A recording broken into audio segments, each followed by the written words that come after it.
Sabi nila para sa mga broken-hearted daw ang Sagada. Totoo kaya? Tara nga, explore natin.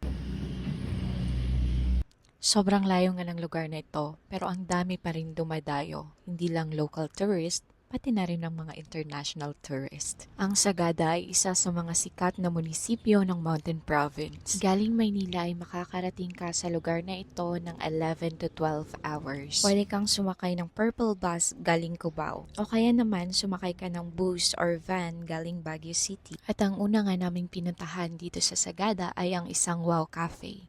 Isa sa pinakasikat na cafe dito sa Sagada dahil makikita mo ang Sea of Clouds habang kumakain. Yun nga lang, hindi nagpakita ang Sea of Clouds nung nandito kami. Ang swerte, di ba? Pero makikita mo pa rin sa mga mukha ng kasamahan ko na enjoy sila kahit walang Sea of Clouds. Halata naman, di ba? Ito nga pala ang menu nila dito at may souvenir shop din sila. At ito na yung order namin for breakfast. Of course, magkakape tayo. After namin kumain ng breakfast, ay bumiyahe na kami ng 10 minutes patungo sa town proper. And welcome to Sagada! Ito nga yung bubungad sa'yo pag nakarating ka dito. Ewan ko ba, pero napakakalma ng vibe dito. Ito nga pala yung aso sa homestay namin at welcome niya talaga kami. At ito naman yung room namin, good for 4 packs. Iniwan lang namin yung mga gamit namin dito at dumiretso na kami sa aming tour. Ang first activity namin ay ang Echo Valley Tour na magsisimula sa St. Mary's Church at magtatapos naman sa Hanging Coffins. Nagtanong nga ako sa tour guide namin kung bakit nagdidalwa ang libingan dito. Kasi nga sa mga nakikita ko ay by pair talaga ang libingan at ang iba ay isa lang ang may laman.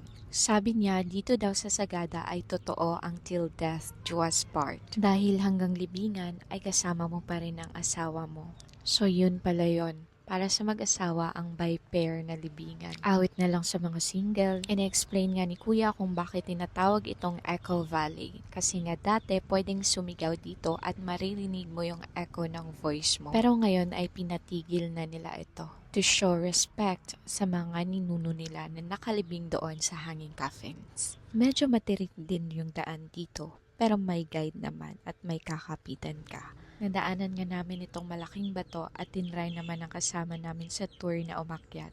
Pero hanggang dyan lang yan siya. After a few minutes ay nakarating na nga kami sa Hanging Coffins. Kahit nga medyo malapit lang siya ay hihingalin ka pa rin dahil matirik ang daan. Pero worth it naman.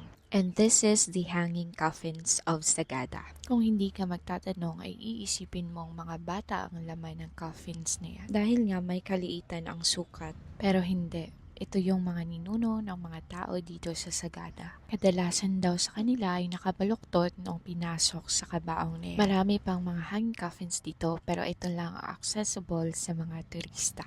Pagkatapos ng aming Echo Valley Tour ay pumunta na kami sa aming second destination, ang Sagada Pottery. Ang sarap matuto dito kasi ang kalma ng vibe ni ate at ang galing niya mag-English. I'm going to use my right hand. I'm going to push it inwards, slowly pull it up. They are very good for food containers. They are microwavable and of course the color doesn't fade.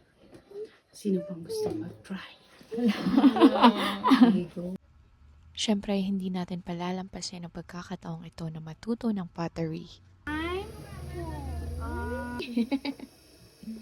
And yan ang gawa ko. After naming sumubok ng pottery ay naglaro muna kami sa labas kasi nga may makulit at super cute na bata na dala itong organizer namin. Di kalaunan ay pumunta na kami sa aming third destination, ang Timpla Cafe, also known as the Abandoned Bus. Paano na ba? Lakas maka-magazine vibe yung aurahan namin dito kasi nga ang ganda ng pine trees. So I stayed here for 10 minutes and after that nagutom kami at kumain kami dito sa Gaya Cafe.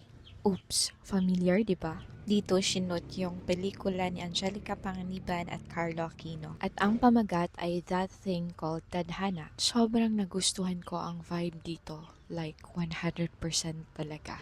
Kasi tingnan mo naman ang tanawin, di ba? Ang ganda-ganda. Parang ayaw ko na ngang umalis dito nung kumakain kami kasi I fell so hard sa place na to. May mini library din dito sa cafe. Pwede kang magbasa ng libro habang inaantay ang order mo. Umorder lang kami ng salad at pasta. At kung i-rate ko ang experience ko dito sa Gaya Cafe, it's 10/10. Pagkatapos namin kumain sa Gaya Cafe ay bumalik na kami sa aming homestay. Pero dahil nga ay overnight lang kami dito ay sinulit na naming i-explore ang town habang may oras pa. At nakakatuwang makita yung mga locals dito na busy sa kanilang buhay-buhay. May mga foreigner din kaming nakikita dito at kadalasan sa kanila ay naka-short at t-shirt lang, habang kami naman ay balot na balot. Ganito yung mga pormahan ng restaurant at mga bahay dito. And of course, kahit saan ka sa Pilipinas, may ukay-ukay talaga yan. Niyaya ko yung mga kasama ko na itry ang local yogurt dito sa Yogurt House. At super naasiman lang talaga kami at hindi sanay ang mga dila namin. But it's a good experience. Madilim na nga nung lumabas kami ng Yogurt House at hinanap namin yung samgyeopsal dito sa Sagada. Pero hindi namin mahagilap. Ilang beses din kaming pabalik-balik pero hindi namin makita. Kaya nakapag-decide kami na dito na lang kumain sa Happy House na malapit sa aming homestay. At hindi naman kami nabigo dahil ang sarap ng pagkain dito at ang bait pa ng may-ari. Nag-celebrate din kami sa dinner na ito dahil nakapasok sa scholarship ng Nestle yung kaibigan namin. Super proud and happy talaga kami para sa kanya dahil matagal niya ring inantay ang email ng Nestle at natanggap niya ito during this trip. Ang thoughtful nga pala ng may-ari ng restaurant na ito dahil nung nalaman niyang mga Bisaya at galing kami sa Mindanao ay nagpatugtog siya ng Bisaya worship song.